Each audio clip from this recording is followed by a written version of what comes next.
I thought of the example that Jesus gave us, and when he said he came to not to be served, but to serve. And that was the first thing that popped in my head, was to follow his example. And he spent much of his ministry trying to put that on display for us, I think. Well, I agree with John, because service to me means I need to be helping people. And I can really tell you for sure, when I'm helping other people, that's when I am happiest. I think that when your thoughts turn outward, you're just a more naturally happy person than if they're turned inward. And so serving other people and serving Christ makes me a happier person. I think service is something you do out of love. It's something you do because you want to do it. You don't do it out of obligation, because if you do it out of obligations, it's more like a job. So I think if you do it out of love from your heart, and you do it like Jesus said, love thy neighbor. It's all out of love in my perspective. I agree. I think that when you're talking about service as a Christian, you're talking about serving in any way that you can, whether it be through, helping in the kitchen for something, or whether it be standing and greeting people, or just giving a listening ear. But I feel like it's all about what's in your heart, and it's all about what, being there like Jesus, and we're there to serve everyone around us, and just having a heart full of love. And I think Pastor Jim even had said that in one of his sermons, that if you're going to give, whether it be like service related or volunteer or monetary, just always make sure that you give with a heart full of love. And I feel like when you're talking about Christianity and service, that's what it's all about, is just pouring out that love and just spreading what God puts inside of us. And that's what Scripture tells us as well. Like, if we don't have love, we don't have anything. As a personal thing, I agree with everything. But as a church, service kind of takes on when you're looking at the functioning of a church, service takes on many roles in doing jobs that the congregation needs to step in, and kind of volunteering service more so. You talked about greeting. In our church, we have you're on the technology, or part of the Soundboard. We have three of us work in the Three Nails Wood Shop that do a lot of projects, but we also greet, and my wife does cookies and stuff of that nature. So in a church perspective, service becomes kind of the lifeblood of a church, making it, to me, making the church operate pretty much as a church. Now, I don't take away on a personal level that it's, definitely giving from the heart and stuff, but I can't imagine a church if we weren't serving in church, come to church, and we don't have greeters, and we don't have this going on, or we don't have people collecting, or, during the offering, or at communion standing up. If we don't have people serving in that capacity, church starts taking on a whole different look in a lot of ways. And to me, service is kind of a brotherhood of the church. So.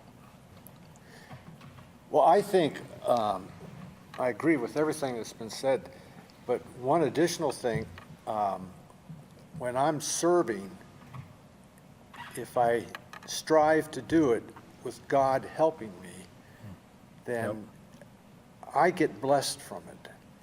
And it's not work, it's fun. Amen You know, to when that. you're in God's presence, I mean, what more can you ask for in this world? You know, you can't ask for anything more. It's just wonderful. And so, unfortunately, when you're on the soundboard and I start worshiping, sometimes I forget to press those buttons. And so that's not so good, but really and truly, mission trips, for instance, oh boy, mission trips bring me into God's presence. It's like a revival for me. And I'm blessed when I go on a mission trip. And so, you know, it's service for me is a way to feel God's blessings and to come into his presence. And, you know, like, one of my favorite things to do when I serve is to greet. I see people come in and you give them a smile, you give them a handshake. It may be the only smile they see all day. You may put a smile on their face. You know, I have people come in and say, "Oh, it's okay. I made it up this morning." You know, but you're shaking their hand, you're giving, and it's just a great feeling, and you're blessing someone else other than the blessings that you're getting for serving. You're blessing someone else by giving them a smile and a handshake in the morning. A win-win situation. You got it right. I think they work together in unison. Yep. You know, because without God, you wouldn't have the talents or the gifts you have to be able to serve. So you're using the gifts that he gives you to serve. So it's kind of like a win-win situation. So it's one and the same if in my perspective, the way I look at it. You know, I think that when I serve and I look at other people that serve, like you could be in the wood shop or you can be a greeter, that as you serve, you start to see areas of need. And when you see areas of need, then that's where sometimes your giving and gifts go. Not always monetary. Some people need the gift of your time, you know, and your love and your prayers, you know. So, yeah, I think that while serving, God also reveals needs, and we can give to those needs. Offerings. Our offerings can go to meet those needs. They're both essential to the life, like you said, the lifeblood of the person. The church is so, everything is so intertwined and so well thought out by God already. And all we have to do is show up and fill those spaces. You know, it's his plan, not ours. And it works so well if we're just willing. Yeah. You know. I don't know if this is the correct time, but the ability for people to come in and serve in a church is a doorway or a gateway for a lot of people to start their faith journey. A lot of people are very comfortable digging in dirt or putting nails in wood or baking cookies or greeting. And to me, it's the opportunity, and it's an awesome way to become a true member of the church and the congregation and really get to meet people. And a lot of times, those of you that are in these groups doing services, you find out you got small ministries going on happening right there in those situations. Sometimes you don't get a lot of work done because you end up lending an ear or just letting somebody lean on you a little bit and letting them, usually they will answer their own questions, but they just need to talk to you about it and present it. So to me, in service and gifts and stuff, there's a multitude of gifts that all of us have, and you never know which one you're going to need on any particular night. So I always promote people to, if they're wanting to get involved in a church, there's lots of avenues. I mean, everybody here is kind of representing a different field in the church to some degree, and there's just always something to do. I think God always puts us in the right place at the right time. Like you said, somebody might just need a listening ear, and you're there. And we don't get everything done because we take the time to listen. But the benefit of you listening to that person is far greater than the Right, tasks that needed to absolutely. be done. So, yeah. Some of the best times that we've gotten together, either to do a project or in our men's group, have been times that we got totally off what we thought we were going to do, and because that was our plan, we thought, and it went a totally different direction, you know, because God took over, and other things needed to be done. People needed to be listened to, talked to.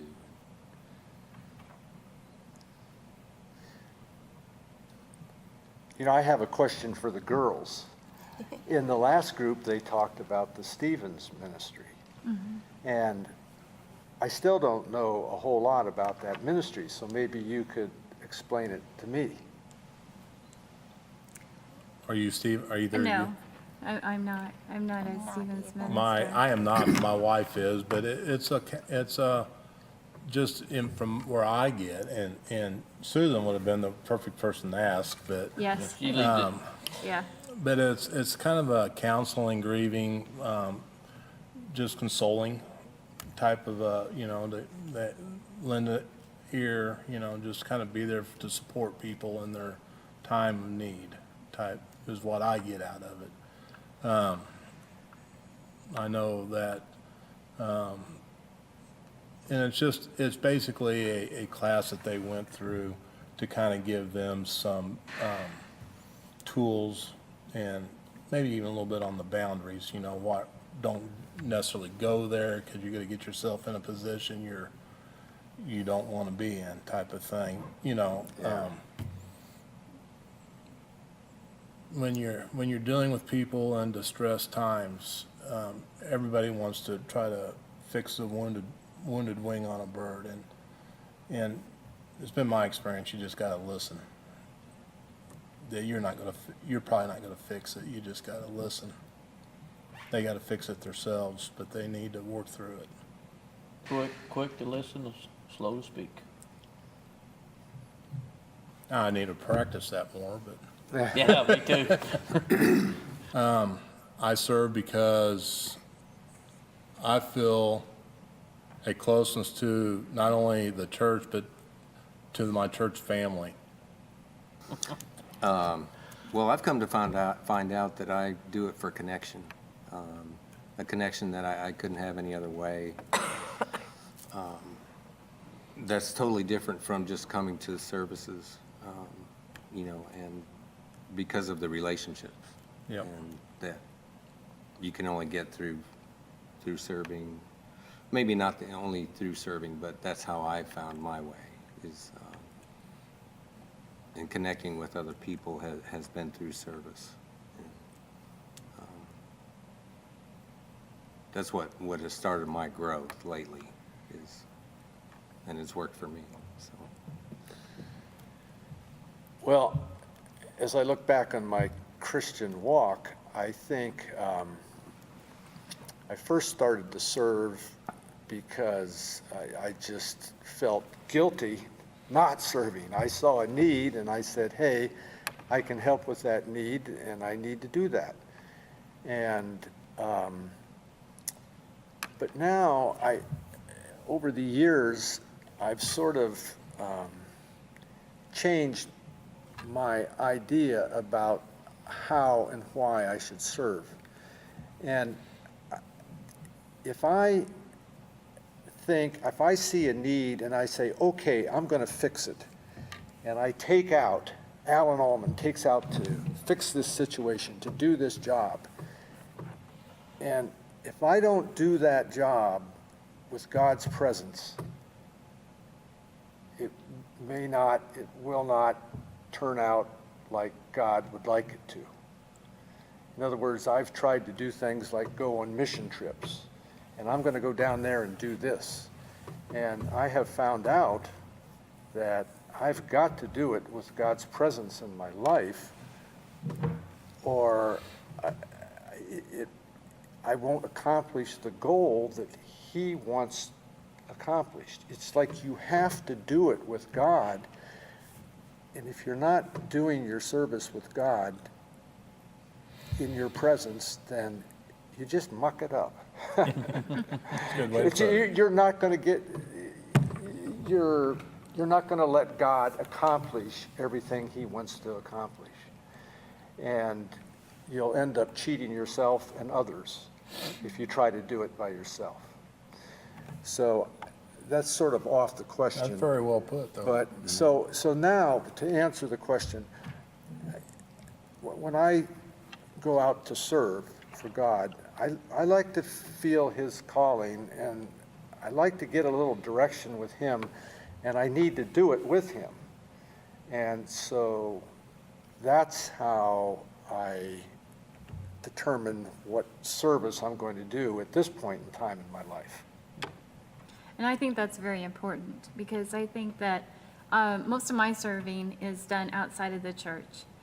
And I do it so that others can see Jesus and see the love of Jesus in my giving to them. But if I, like you, think I have a good idea and I start out on my own, it doesn't always end well. But but if I can ask God, and with a lot of waiting and asking His plan and His directions, it always turns out perfect. It's not something that I've done, it's something that He's done through me. And His plans are much better. I feel like the more that I serve, like the more I want to serve even more. The more things I get involved in, then the more that I want to do. But I feel like you were saying that when you serve, it's a way to spread the word of God, and I feel like that's exactly it. Like, it's a way to instill hope and joy in people. And for example, like, you may not be able to, like at Whittier, you may not be able to say things necessarily about religion and things like that, but there's still a way that you can infuse that. Like this summer when we did the summer lunch program, it was the same way. It was like, it's a way to go out and connect with people and just spread the love of Jesus and spread that to them without even necessarily communicating it verbally, but just showing them what He does in us, and then showing them what He can do in them, and just giving them that joy, and just being able to provide hope for people and things like that. With Whittier, I get to do a little more because of how our relationship started. So I am known as the church lady. So I kind of go in I like that. as like having that little in where it's okay. I can say things about God, and I can say and pray with people and students, and because after all, I'm the church lady, right? Well, I serve because, number one is because I want to. The number two is, like John said, connection. I love the feeling I get whenever I greet someone. Some of the other talents I use, I love the feeling whenever I accomplish a project. With the help of Kirk and John and many others. I love the feeling of accomplishment, seeing that. John and I, we're about the only couple of people that get up early morning, and sometimes we'll shoot texts at each other in the mornings because he's driving down the highway and I'm at work, and we're, and stuff, and we tell everybody both of us to have a safe day. So it's fun, enjoyable, and like Tara said, the more you do, the more you want to do. I've got involved in this church with Kirk's help he got talking, and we got talking about, you know, some of the talents that I had and stuff and gifts that I've had. And he asked me to do a couple of things for him, so I started doing them, and I started with one little bitty thing, and it grew into several bigger things. You know, so Kept the it's, list going. yeah, the list is still going Let him too. off the hook. So it's still wonderful though. I enjoy doing it, and it gives me a way to, because I don't have a big enough shop at home to do things, so I do it here, and I have fun doing it. You know, I like what you started about how the more you do it, the more you want to do it, and how it energizes itself almost. There's an old saying, energy creates energy, and that's the way I feel with serving it.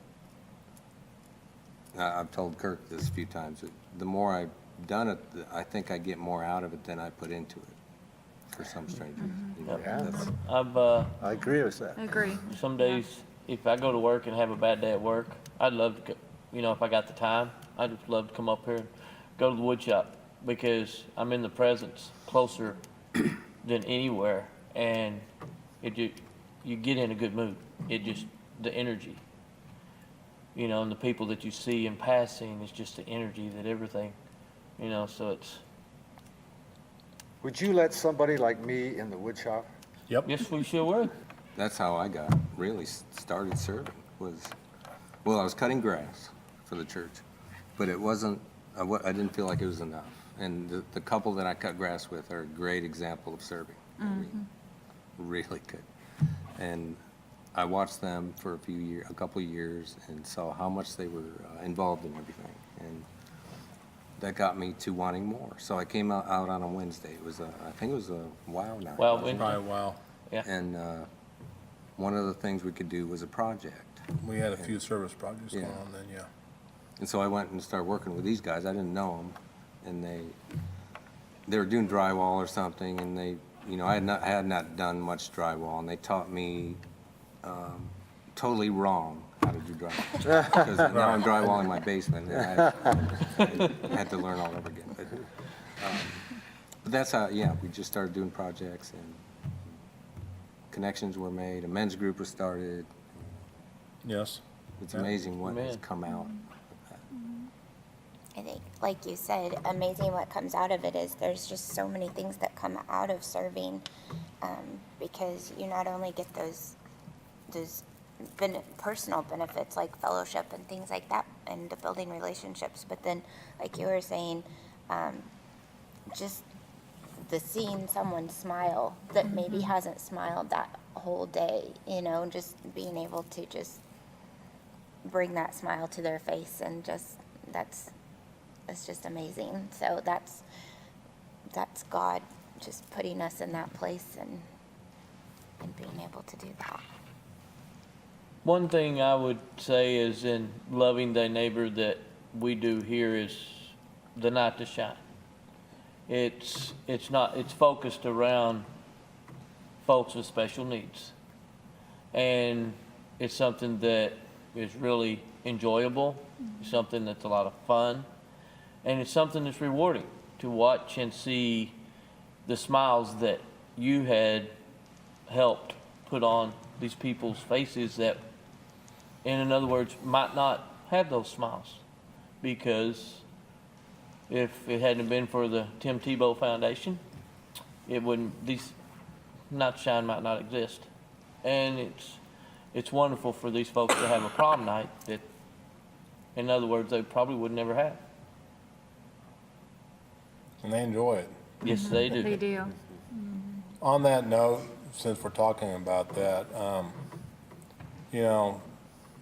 just speaking outward to the video is anybody that has not been involved with that, I encourage involvement from anybody. There's a multitude of different types of jobs within that one thing, from being a buddy to help feed them and entertain them and put stuff on. But it's, as you kind of mentioned, it's one of the most heartfelt moments in my year that I look forward to helping with every year.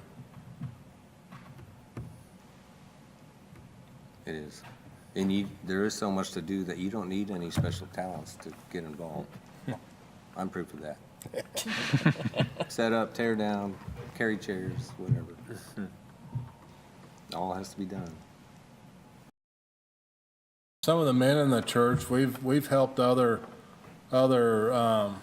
people in church with maybe stuff around their house, or I'm not going to get real specific about particular people, but we've helped people patch up their houses a little bit. I know of a couple mowing projects that's happened, or raking some leaves to help somebody out. Those are all projects that sometimes are kind of a pain to get to them, and you think, do I really want to do it? But the outcome of it is still the same. Once you've done it and completed it, you've got something of satisfaction. You've helped that person out, and they're usually beaming from ear to ear with a smile, no matter who they are. I've yet to meet anybody that wasn't very grateful for you providing whatever you did for them. So. Another thing some of us are involved in is the cold weather shelter downtown, where Warming shelter? warming shelter, when it falls below, 20?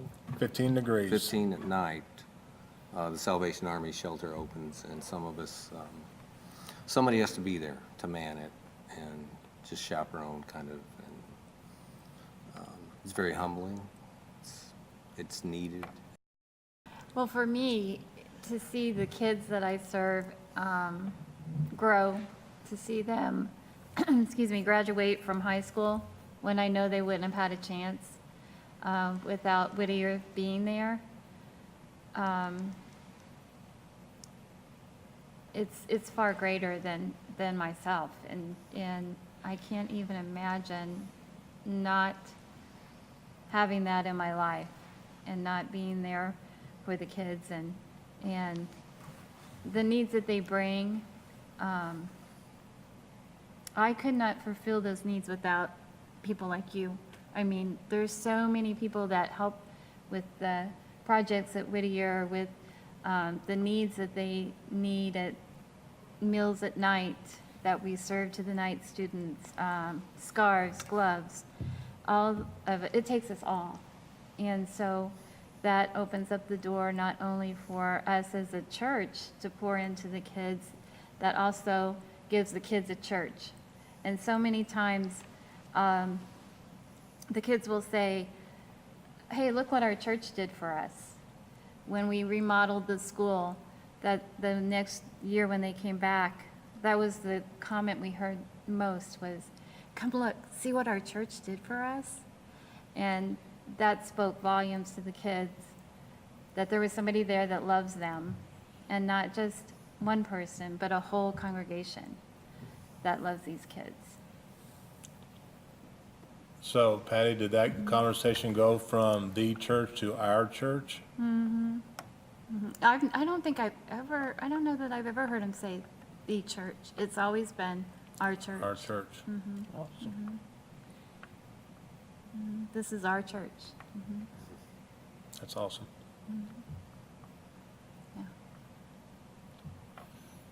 Yeah. It obviously fills your heart full. Oh, yeah. Yes, it does. It does. Yeah. And if you actually limit yourself to the giving of yourself, you might miss out on something that God has in store for you, or that God has in store for someone else that he's going to use you to help. Or God might be using you to bring that gift out of somebody else. Like several of you guys, I've heard you say, well, I didn't know how to drive well, but they, brought me in and taught me wrong, but, taught me. Yeah. That's the fun of it. That's the fun of it, right? Yeah. But I think that God uses us in that manner too, to bring out somebody else's gift that they may not even know they have. I could sit here and relate many times when I thought I couldn't do a job, or I just prayed to God before going to work that he would help me and give me wisdom. And in doing that, I can't believe the way he watched over me. And I just want to tell you one example. So when I was with the 101st Airborne Division at Fort Campbell, we had to take, doctors had to take emergency room call once every 2 weeks. It was a 24-hour call, and we would see 170 to 200 patients. And so I went in there, and you had to depend on corpsmen to help you get through these patients. And this corpsman brought the emergency room slip for me to sign on this soldier that had just come back from his mother's funeral and wasn't acting right, and he had a stiff neck. And he just wanted to give him some muscle relaxant and send him home. And I just happened to look on the chart, and I don't know how I caught this, because there's a lot to look at, but there wasn't a temperature taken. And I said, oh, you have to go back and take his temperature before I sign on this chart. And he looked sort of irritated at me, and he went back, and he came back, and he said the patient's temperature was 102 degrees. So then I actually went and examined the patient, and he ended up having meningitis. And I was just close from sending him home. And I can tell you that that was a God thing. Mm-hmm. That was an absolute God thing. And when you enter into a service and you're depending on God, He will help you do it right. And you will be blessed by it. So much, if you can just do it walking with God. Now, I can tell you for doctors, it's hard because we're sort of self-motivated people. But that is something that I have to control, to not do things by myself, but to keep asking for God to help me. Because it's just absolutely necessary when you're talking about the Christian walk. And I mean, so many times I've been blessed beyond what I ever deserved just because I let God help me, I prayed for His help, and He answered my prayers. I don't want people to listen to this and get in a service and be discouraged about how things came out from what they're trying to accomplish with God. Because sometimes I feel that God will let us fail or will let a project not come out as we would like, because when we go through that, we learn something. We learn something. So not every project people are going to take on is going to turn out like they would like to see it turn out. Just you mentioned that. Yes. But every time I've tried to do something for God and it didn't work out, I've always learned something from it, and it helps me become a better person. So, yeah, service always isn't a bed of roses. Service can be discouraging at times, but you have to take the good with the bad. I think that's a very valid point, that, and the people that don't quit and regroup, so to say, and kind of take stock on what they did and learn from their shortcomings, let's just call it that, if it didn't proceed all the way to what you were calling successful or something. But, we all know the story of success is not the opposite of failure, but it's the road to success. And so. That's good. That's well put. Well, I do have something to add, Justin. The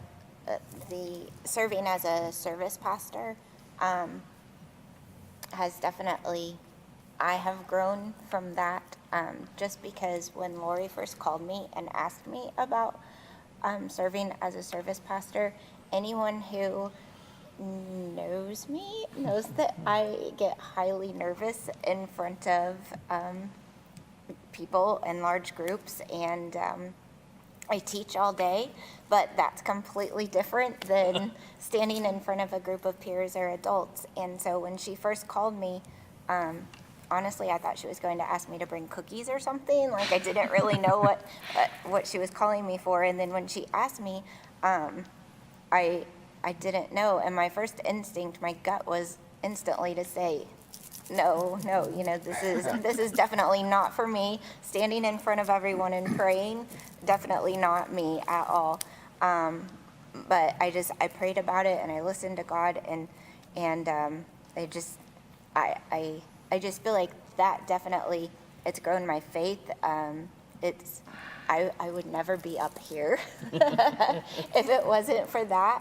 And it's just grown me in so many ways, like having connections with people and being able to talk to people more. And I just wanted to share that because that's definitely something that has changed my life, and it's changed my participation in services and things like that, because that was one of the things that kind of started everything and started my involvement in everything. So.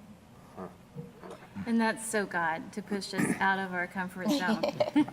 Yes. And That's- I think one of the reasons I think that he does that is so we will depend on him, because we have to have him to get out of that comfort zone.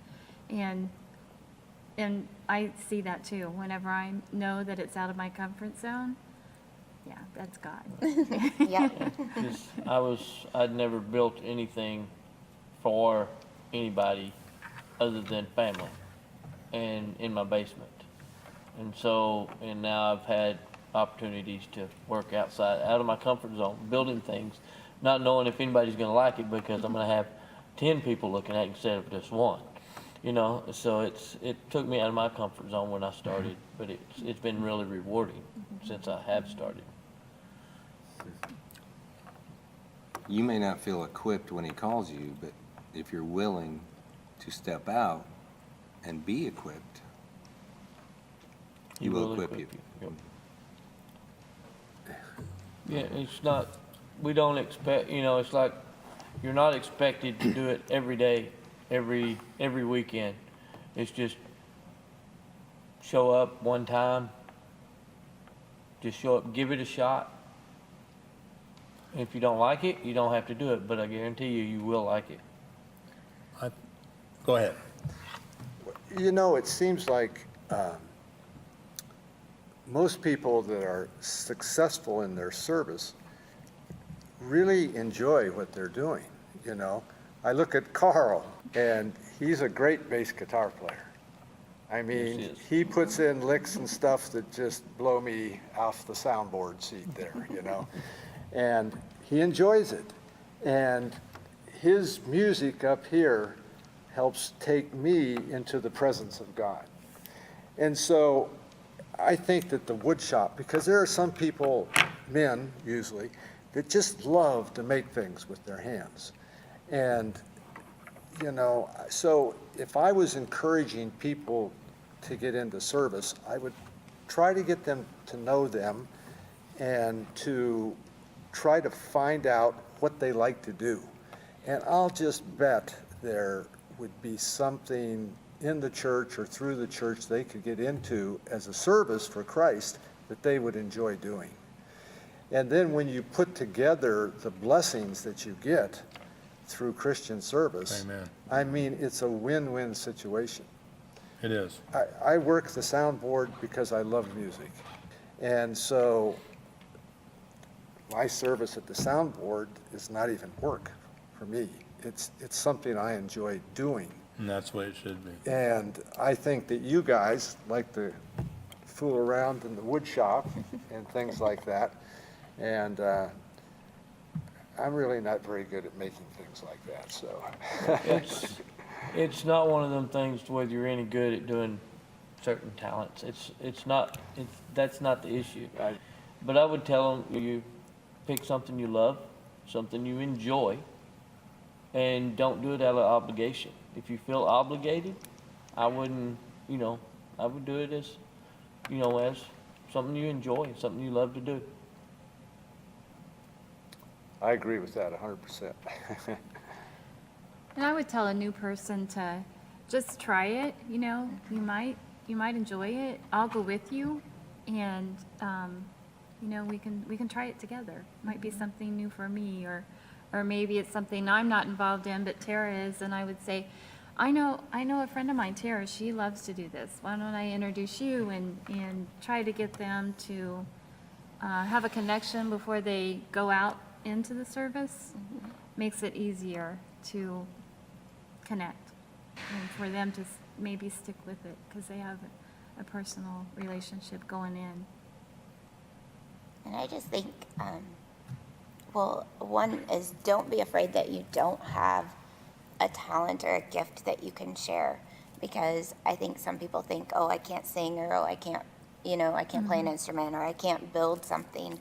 And I think just don't be afraid of that. And just whatever you do it with your heart, and just have God in your heart. And then also, just be open to the experience, because I am a shy person, and this is definitely, like I was saying earlier, has definitely helped me with that.